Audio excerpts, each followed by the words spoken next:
Port security can be configured on your switch to control which devices can be plugged into which ports on your network. This allows you to potentially control unauthorized access to your network. We're going to take a look at how to configure port security. There are three basic steps.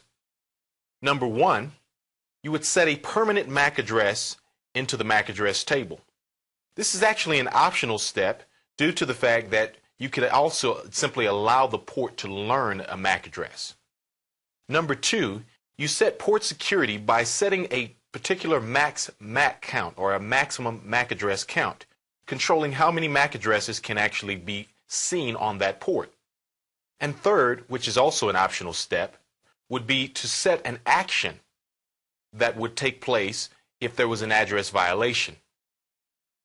Let's take a look at the configuration commands to configure port security.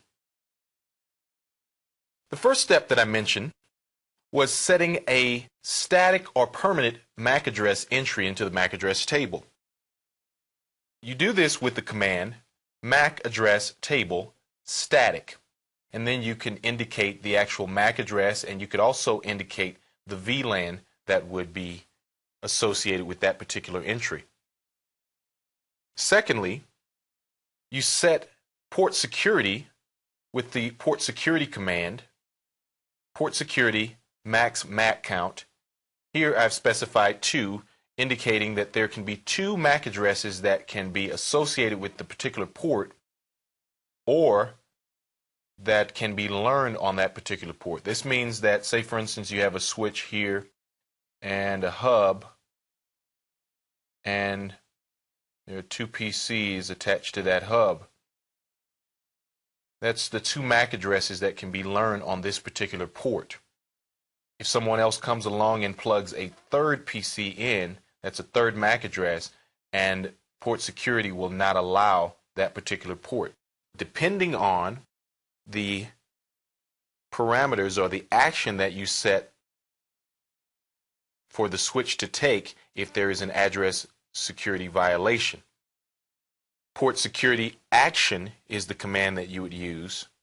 You can shut down the port, where the port would actually shut down and disable, or it can simply be set up to do a trap, which means that it would record the fact that there was a violation but still allow the port to continue operating. To verify your port security, you can use show MAC address table secure. Notice this would be used from the privilege mode prompt, or show port security. Both of these commands would give you information about the port security that you've set. Using layer 2 port security, you can have some limited control over unauthorized access.